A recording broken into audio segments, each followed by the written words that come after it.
Hey everybody, Omar here, your Edge of South Africa guy, and I'm coming at you again with another fun-filled video. It is approximately right around almost 9 o'clock in the morning, and I was just thinking about production knives and whatever it is that I have left in like the production world, because pretty much when I went South African customs, I kind of left the production world behind, but I'm still getting production knives, just not as many as I used to. And this small collection seems to be changing constantly as I go through what I think is the best of the best of not custom, but production knives.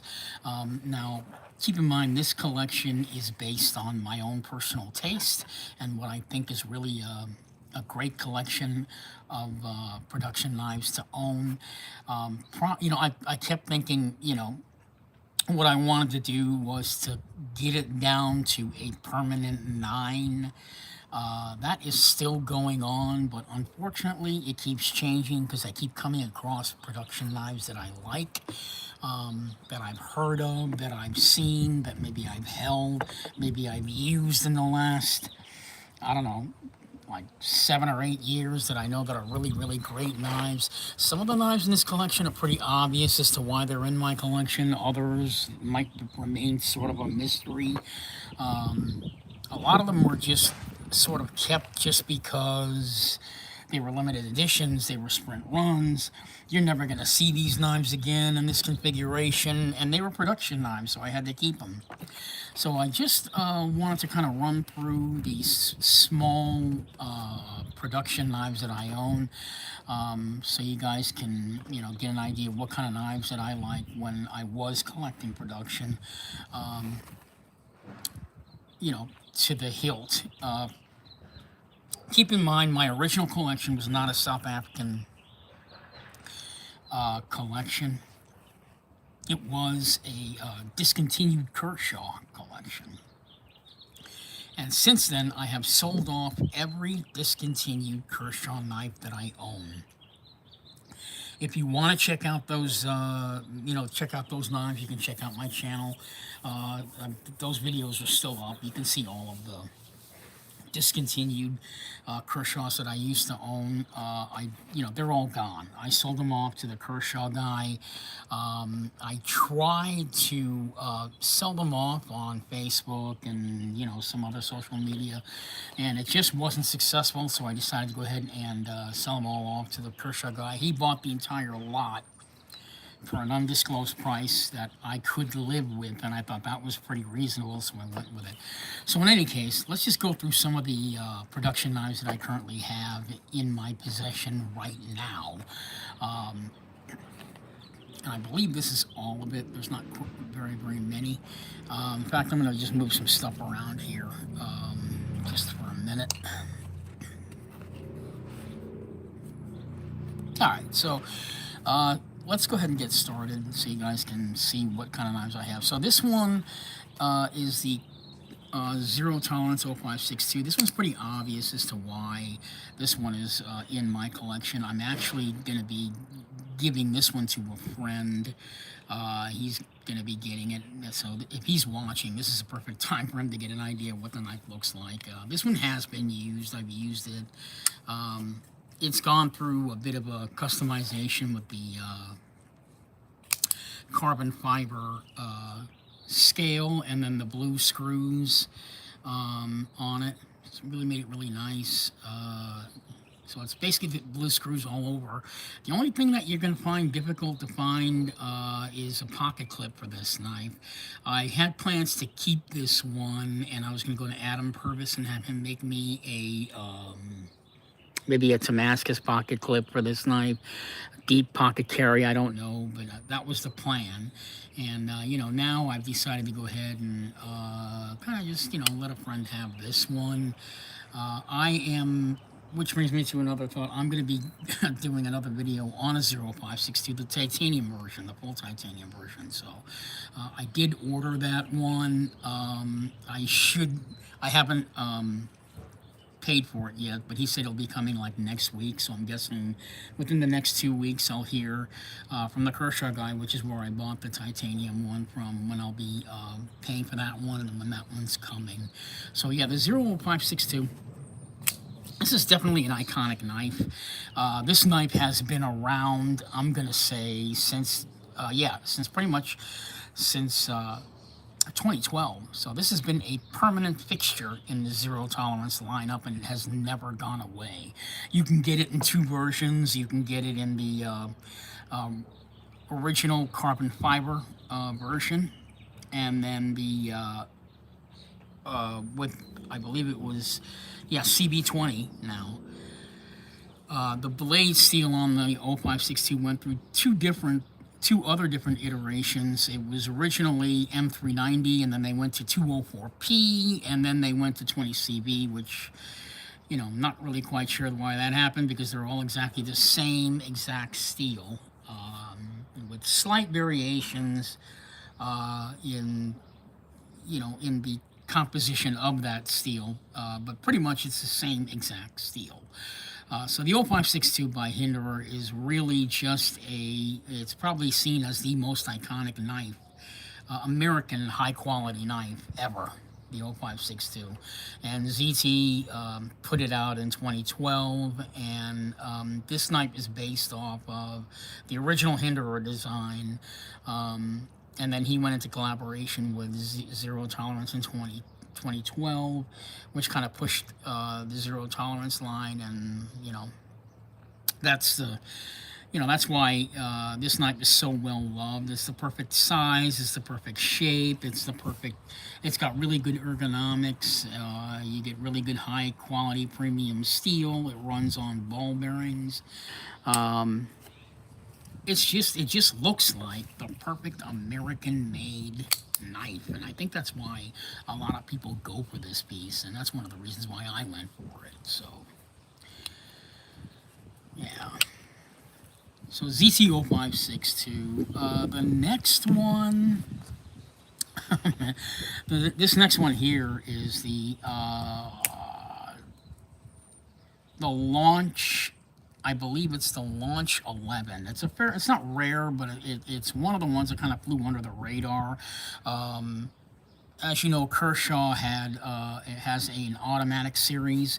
I believe they're up to, is it 15? Launch 15s? It's up to 15 knives in this series. Yeah, and this one falls into the Launch. I hope I got it right. I think it's the Launch 11. It's got and I chose this one because they had I think they've got 4 other small automatic knives like this, but those were even smaller, and this was just a perfect size. You know what I mean? It's you're looking at right around a 2.73 inch blade, I'm gonna say. I like the gold pivot ring around it.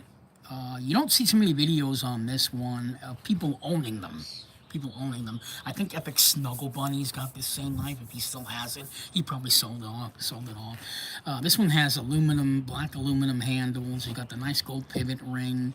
The automatic feature on this is just stellar. I mean, the thing it's got a really super strong spring.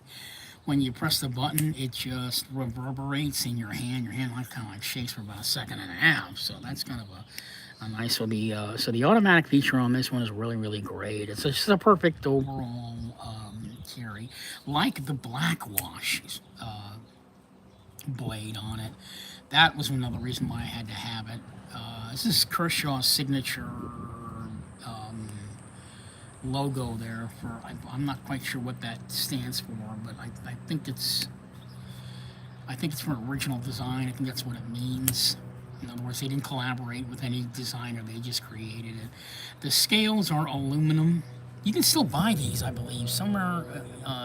These are not. I'm not sure if they're available, but you could probably find them on eBay. Probably the Kershaw guys got some.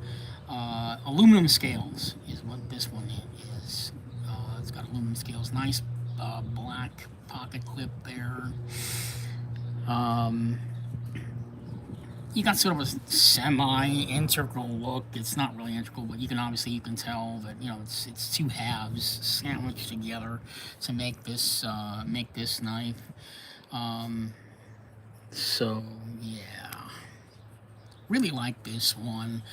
Uh, Again, it was the perfect size, and I wasn't crazy about the launch four and all, and the other smaller versions of these of this series, because this one was just the right size. It was a little bigger than the others, and so I had to have it. And this one I had to hunt down to get this one, believe it or not. Okay, next one, this one just makes me cry. This is the Benchmade Anthem. Benchmade's gone through some serious changes in just the last few years. As far as I know, they're just rumors, but I have heard that, that obviously they had some serious production issues a few years back. I have heard that they are currently like kind of bleeding a little bit. They're not really making much money. That's what I heard. As far as I know, it's a rumor, but they did have some production issues going back about 5 years. Knives, people were buying knives from Benchmade, excuse me, with blade play and all kinds of things.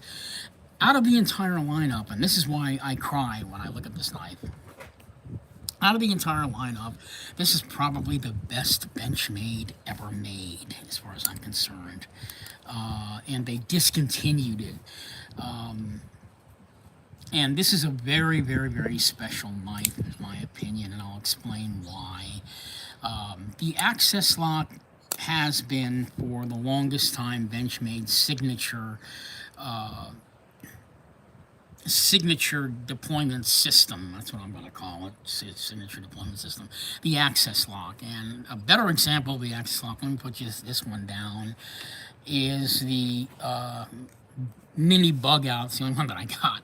So the mini bug out carbon fiber is a good example. So the Access Lock basically operates, and I'm sure a lot of you guys know this already, basically it operates on what's called an Omega spring, which is stuck inside here, okay?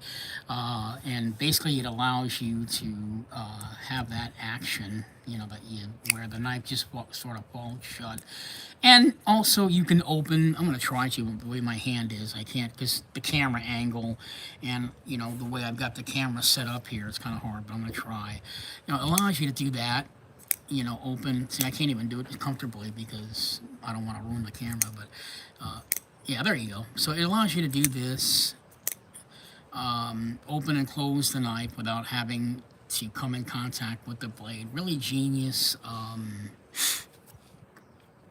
A really genius invention, the Omega spring and the Access Lock.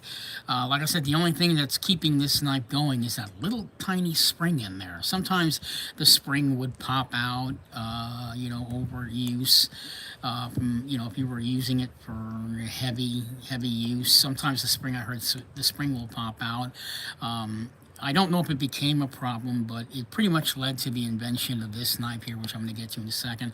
But so basically the Omega spring allows you to do one of two things. You can either adjust the action so it's even smoother than before, but there'll be a little bit of blade play when you loosen the spring. Like right now, it's pretty solid as a rock. There's no blade play on this.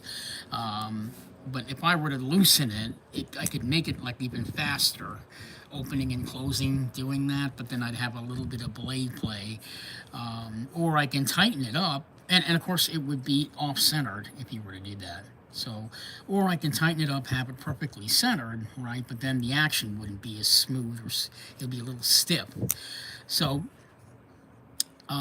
fast forward to, I'm going to say, I wish I remember what year this knife came out, but fast forward a few years later,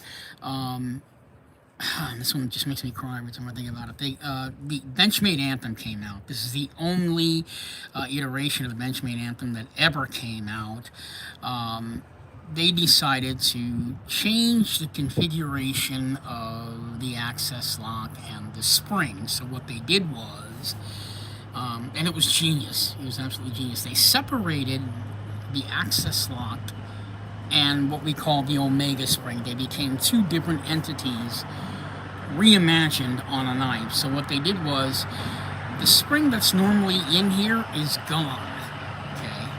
Instead, they put a, I don't know if you guys can see this, you probably can't, but it's okay because I can explain how it works. So there it is in the back.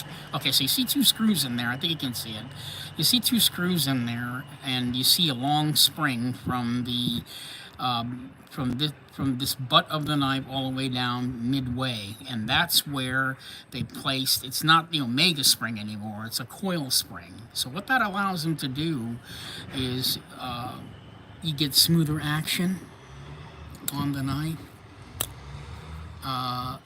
with no blade play. I mean, this thing is solid as a freaking rock, and there'll be no reason anymore to loosen the pivot to get better action, because this is as great as you'll ever get, and yet the action is even smoother than on the Omega spring. Now my feeling is this with this knife, I think a lot of people that own the Benchmade Anthem was actually hoping that they would come out with maybe a series of knives with this coil spring and access lock separated on the knife. It was, I think it was something that people were excited about. They really wanted to see another knife released in this configuration because it really is spectacular. Plus the fact that it's an integral knife. And then, of course, obviously they never bothered to do that simply because the only way they can release this knife again, or give a series of different knives, with this configuration is if it were an integral. As you guys can see, you know, the spring adheres to the back. There's nowhere else can they create this particular way of or system of deployment unless each and every knife was considered, you know, was an integral knife, unless they want to make it where, you know, like a regular knife with two halves split, maybe, I don't know what, put a spring on this side, put a spring on that side. It's just not possible. That's one reason why we never saw that, why they discontinued the knife, and why we never saw a series of these knives. It's just because of that, the configuration of the way they have to set it up. The fact that, and plus the fact that it would be too expensive to have even one or two machines dedicated to making a model or another series of models with this configuration. So even just to continue to keep this knife going was costing the company a lot, and so they decided to go ahead and discontinue it. Plus, for time constraints, when you work in the production world and you're making knives by production, there's always cost. Cost comes first, and you know, if it's not economically sound for a company to keep making a knife, they're going to stop. And unfortunately, that's what happened with this one.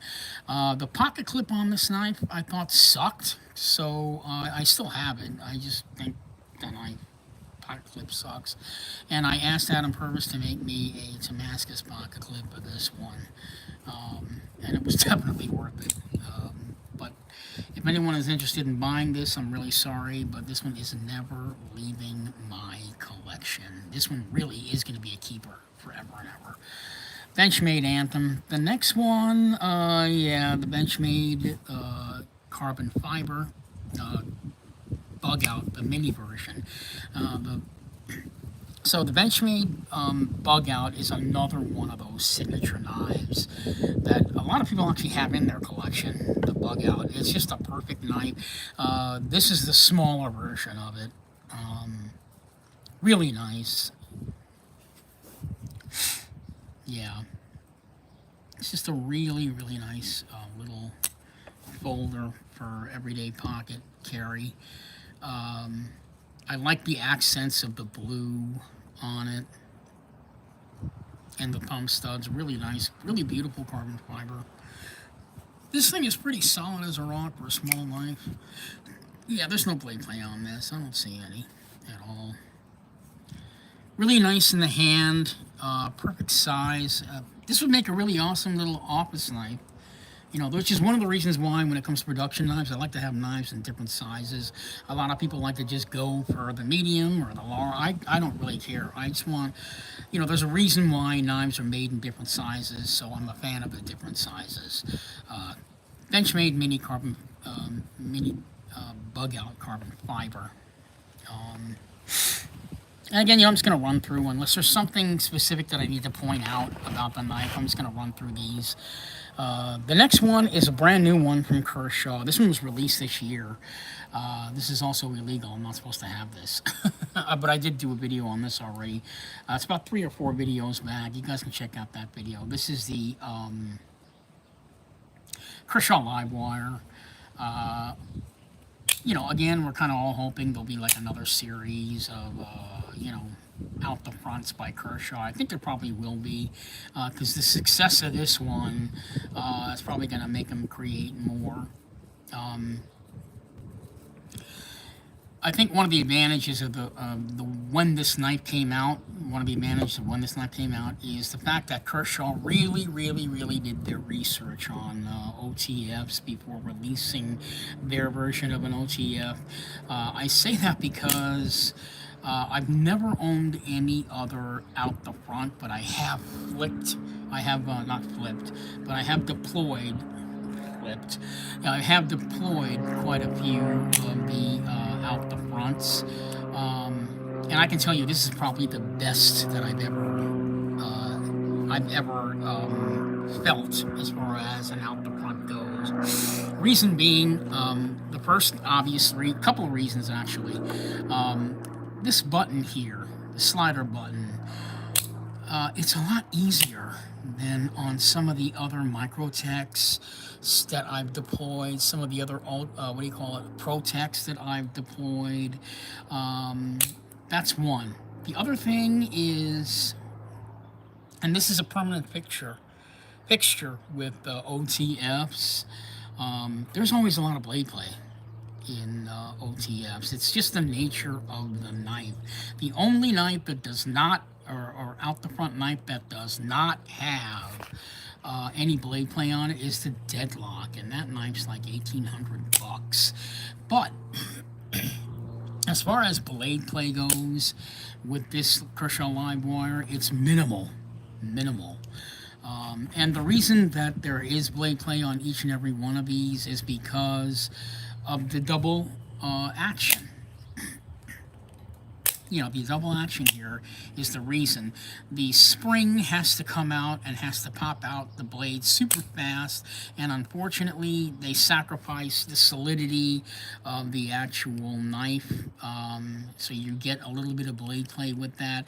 If it were a single action, there would be no blade play. You know, you can have what's called just a single action blade, where you pop the knife open and then there would be some sort of a lever back here, or a pull, like a little pull-out tab. I don't know what they call it, but it's sort of like a little pull-out tab that would push the knife back in instead of, you know, close and then open.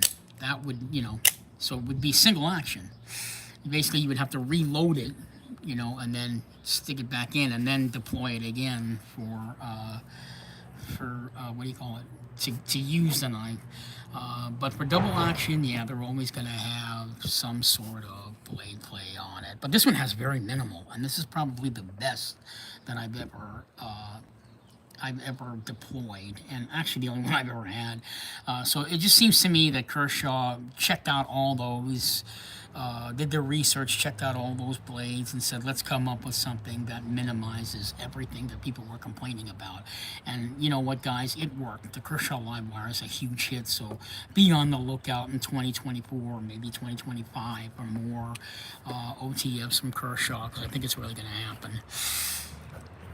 The next one I'm gonna show you is, okay, yeah, I'll start with this. This is the Boost Blade Smoke.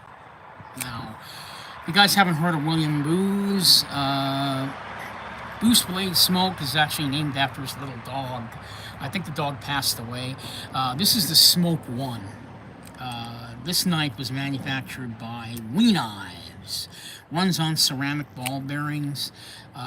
When this knife came out, it was a huge hit. This is what you call one of those one-hit wonders. Everybody just had to have one of these. It was a really nice, slim profile knife, but it was one of those slim profile knives that had the same heft, pretty much as people said it had the same heft as like a 0562. In other words, if you wanted to get a 0562 in a super slim package, it would be the Smoke One by William Booth. And they're absolutely correct, because well, for one thing, the action on this knife is just amazing. It's stellar. They did come out with a Smoke 2, which I own. I forgot to have it in this collection here. But that one was not as smooth as this one. That one was made by Bestech Knives. And I've talked about it before. WE Knives is a company that's geared more towards custom tastes. So naturally, when they created the knife, it had a lot of custom accents to it. Like the fact that the action is so nice and smooth.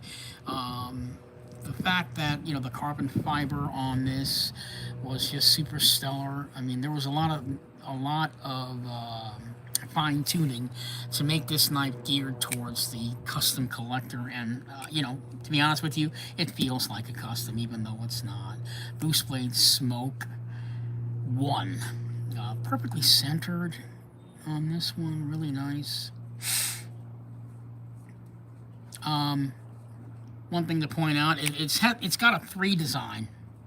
Okay, you can see there's 3 pivots. You know, you can see the 3 strikes here on the pivot. You can see the 3 holes here in the front of the knife. That was another thing people noticed. And then again, the 3 on the back of the backspacer. I mean, that was there.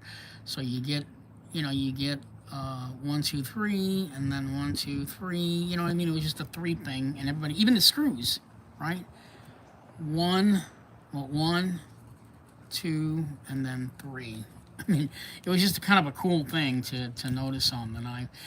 This one has a really nice stonewash blade on it.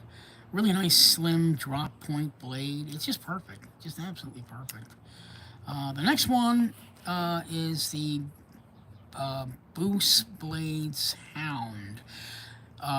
What makes this one so unique is it looks like it's a front flipper, but actually it's not. It's called the forward flipper. Yeah, a lot of people kind of really, the people that actually enjoyed this knife or liked this knife are the ones that bought the Smoke One. This was sort of like I don't know, this one was sort of like what do you call it, like, I don't know, I can't think of the word. Wish I could think of the word.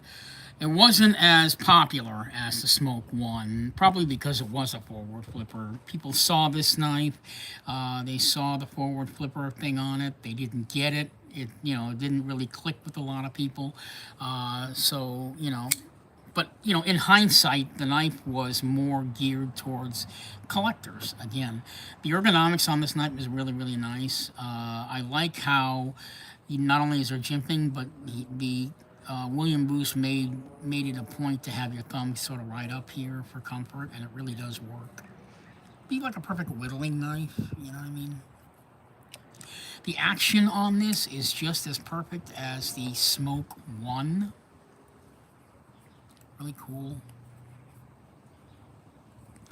Sometimes the forward flipper is a little difficult. You have to kind of remember how to flip it open. Don't put your hand near the lock bar, otherwise you won't be able to open it. But you know, if you're looking to get a front flipper and you don't like front flippers, get this one because it's a regular flipper. It's just that the flipper is up on the top instead of you know, down on the side here, sticking out, and it kind of keeps it, you know, you have that straight linear look, so this will not be picking in your pocket. So the forward flipper, I think, is a really great design. It's just not something that people would catch on for right away. So the next one, my bag here, the next one is one of my favorites. This is sort of like the mini tank. That's what I call it. Les George design, came out 2007, I think. This is the 0900. It came out in two other versions. Came out in anodized gold and anodized blue. Good luck if you can find either one of those. I would kill to get either one. But just finding the regular stonewash version is hard. And this knife, I feel like this one here, these two knives here, while all the other knives in this collection may change, these are the two that I'm going to wind up keeping forever. I just love both of these. This is sort of like a little mini tank. It's almost like a 00562 and a mini version.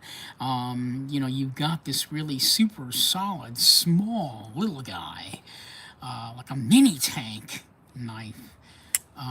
Really super solid construction. S35VN steel, made by Les George. It's a beautiful stonewash blade. Small, short drop point blade on there. Really love the aggressive jimping on it. That's a Les George signature. I've never seen jimping like that done on a Les George knife. A lot of Les George customs have that jimping on it rather than the refined fine one. He does it that way instead.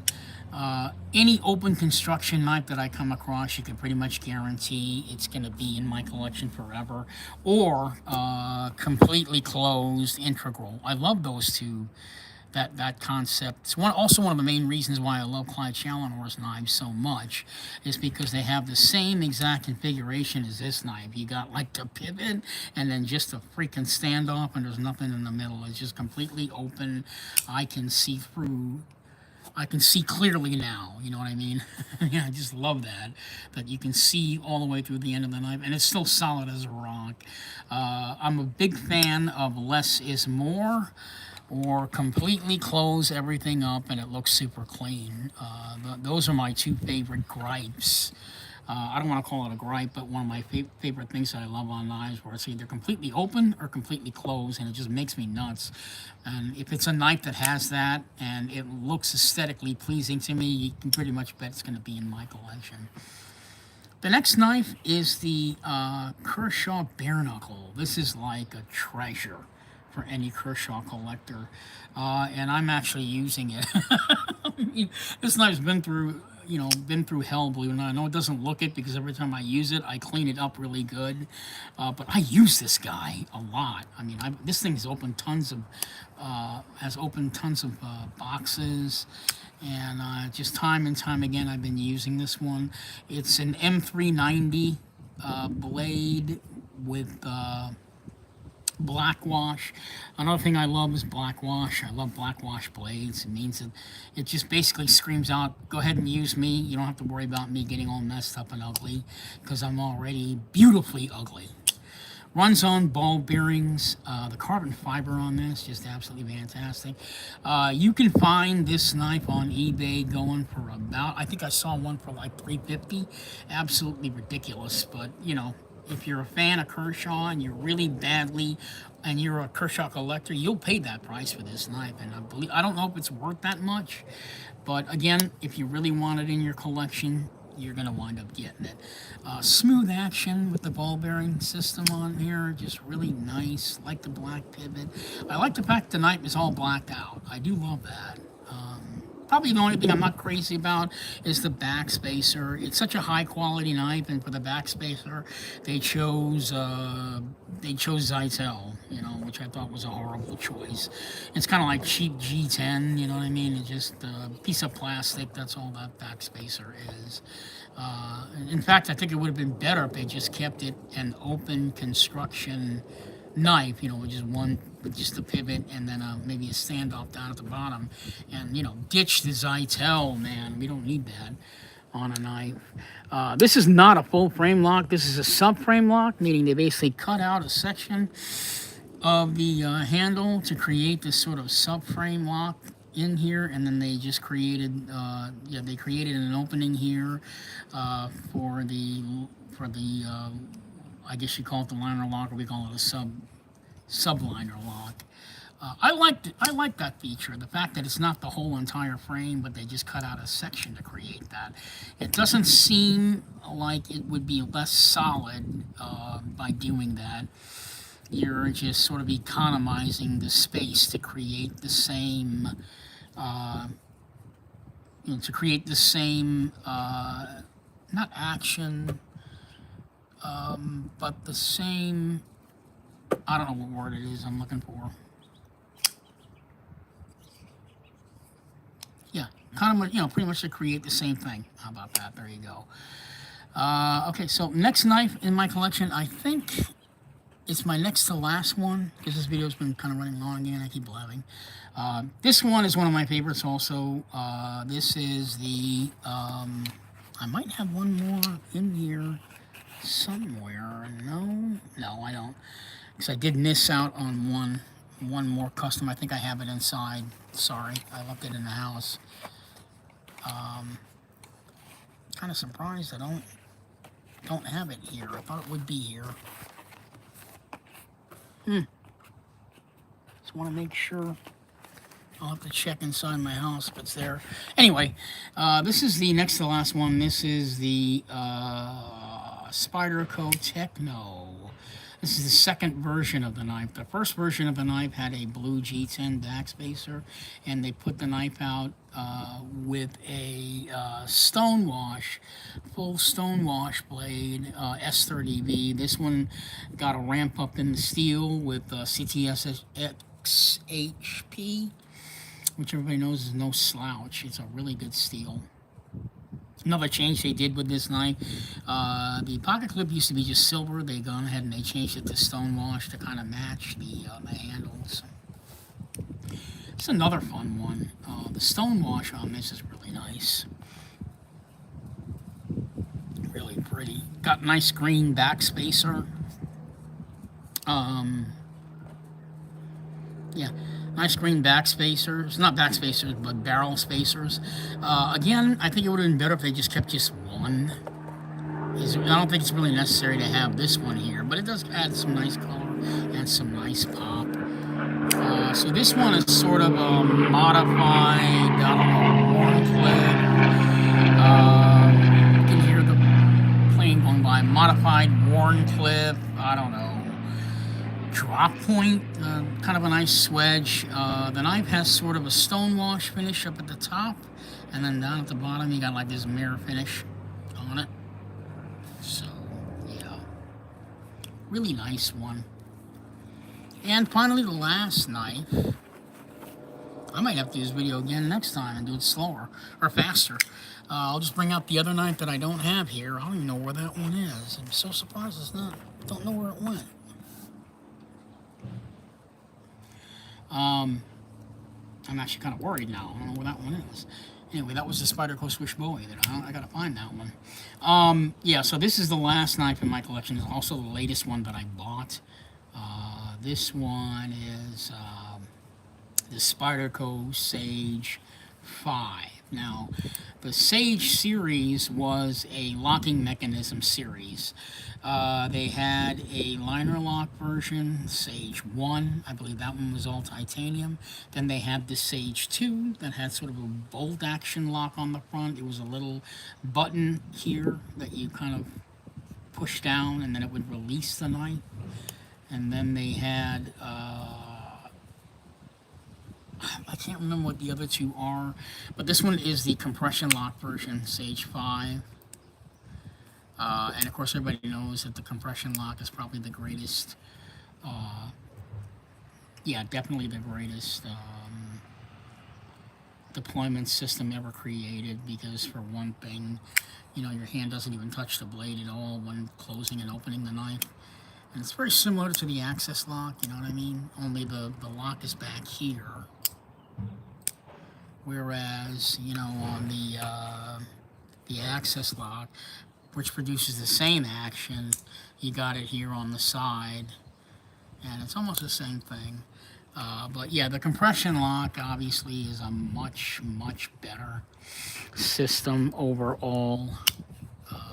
Super strong locking mechanism on that. What we have here is a small 3-inch blade, leaf blade shape, 3 inches. We've got a completely flat grind on this knife. The flat grind is great. Means it's going to be a fantastic slicer, right? Great slicing knife. Really great for everyday carry. We have G10 handles, and now I can show a little better. We got beautiful G10 handles. So from here, I don't know if you can tell by my fingernail, but down here, almost 90% of the handle, I'm going to say 90% of the handle, is G10 until you reach a certain point where you can see the level of the line there. That level of that line there, that's the carbon fiber layer on top of it. So to give it that sort of nice carbon fiber feel. I thought it was pretty genius because people were buying the knife thinking, oh wow man, it's all carbon fiber. No, it's not. 90% of it from here all the way up to you see the separation. It is G10, and then the last layer of it, that's the carbon fiber on there. Same construction as the what do you call it? The Spyderco Techno. Where you have like that, the barrel spacer here on the back, and then another barrel spacer down there at the bottom. I believe that's actually for the pocket clip. So yeah, really great knife. Love the action on it, and it's just a perfect size. That's another reason why I got this one. I thought it was just a really nice, perfect size. So yeah. So with the exception of one other knife that I don't know where it is, and I thought, oh, here it is. It's right here. That's not my last knife. This is my last knife. What a good way to close this video out. Here it is. Awesome. Okay, so this knife I've had since I bought it, and it never left my collection. This is the Spyderco Swish Bowie. This is now long gone. Into knife making history. One of Spyderco's favorite knives, and definitely one of the favorites in the knife world. This one went through an Cerakote process to get it colored. I got it all in sort of gold. I'm going to say it's gold. Some people say it's yellow, but I'm going to say it's gold. Gold with black screws, right? And then on the back, we have all black with gold screws. That was my idea. And I can't remember who did the Cerakote process on this. And then, of course, I got a silver backspacer, which is G10. And you got a nice stone wash clip. This knife for a time was considered a holy grail, still is considered a holy grail, really nice and smooth. Yeah, this one's going to stay in my collection also. It's not going anywhere because people have been clamoring for this knife. I've seen this knife on eBay go for $700, $800. I believe I saw it for $1,200, Spyderco Swish Bowie. And a lot of people don't know this, but the original price for the Spyderco Swish Bowie back in 2014, is it? Was $270 in the original stonewash configuration. And I think a lot of the reason that is, that it jumped up in price is because of, I'm going to say, it's because of Nick Shabazz's, love for this knife. When I mean love for this knife, the man rarely ever does more than one video on one knife, and he did 3 videos on this knife, and you can check all of them out on YouTube. The man is practically making love to this model knife here. I think he's going a little overboard, but on a lot of cases, and in a lot of instances, he's correct. The knife really is as good as it is. He went through all the details of the knife. The fact that, that you've got a crown round on top, and then it kind of comes down to this flat section here, and how difficult it is to do that with serious machining work. He went through all that. I'm not going to do that, but you can pretty much see why the knife is so well loved, just because of all the attention that was paid to the construction of the knife and the making of the knife. They just really went to town on this one. As a result, they discontinued it. Again, cost. If you spend too much time putting a knife together, even in the production process, that's going to cost you, and that's going to cause the rise of the knife, the rise of the price of the knife, until it gets to the point where you're going to have to make a decision. Is it more economical for us to raise the price of the knife and let people make their decision whether or not to buy it, or just discontinued it. And I think in the end they decided to just go ahead and discontinue it because of the time consumption that it takes to construct this knife. So frame lock design, obviously. Reeve and roll lock, which of course is Reeve and roll lock, giving Chris Reeve a nod for inventing that, where you cut out a section of the titanium to create the deployment system in the knife. So they give a good nod to him for that. The ergonomics on this one was just fantastic. It practically hugs your hand.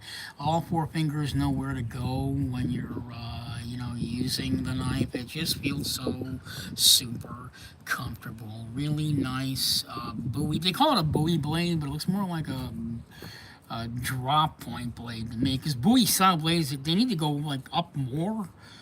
And this is like barely even. In other words, the tip of it should have more of a swipe up, but this is like barely any. It looks like a drop point to me. Yeah. Just a really beautiful, beautiful knife. Made by Marcin, I forgot to mention, made by Marcin Swish. A lot of people were pronouncing it Sleaze or Slize or whatever. It's actually Swish. That's the correct pronunciation. He's a Polish knife maker. And he's the guy that went into collaboration with Spyderco. So the Spyderco Swish Bowie will never be seen again, except in my collection and probably in Nick Shabazz's collection. So this is also another one that was revered for the action. And he's right, the action is good. The problem is I'm a custom collector. And when you buy knives, with super, super smooth action on ball bearings after a while, you kind of have to remember that, yeah, this knife really is super smooth on washers. You got to remind yourself, put that little accent in there, on washers. So, but yeah, this is definitely one of the smoothest ever made. Spyderco Swish Bowie, glad I found that. So that is it for this video. I let this one run again long. It's been going on for a whole hour. Whoop. Can't believe that. I'm sorry. If you guys want to stop midway, I promise I'm not going to hate anybody, but I'll try and make my videos longer. So that's it for my production knives. I don't have very many. This is the collection for now. It's going to be constantly changing, except for this one. Actually, this one, and this one. These three will stay. The rest of them may change. So, yeah, there you go. I'm going to let this video go. It shouldn't have run an hour. I'm sorry. My mistake. I'll see you guys in the next video. I'm going to try and keep them down, guys. I really am. I'm aware that I'm yapping away. In any case, thank you so much for watching. You guys have a great evening. If possible, you want to watch this video, watch it in 2 halves. You know what I mean? Watch the first 30 minutes.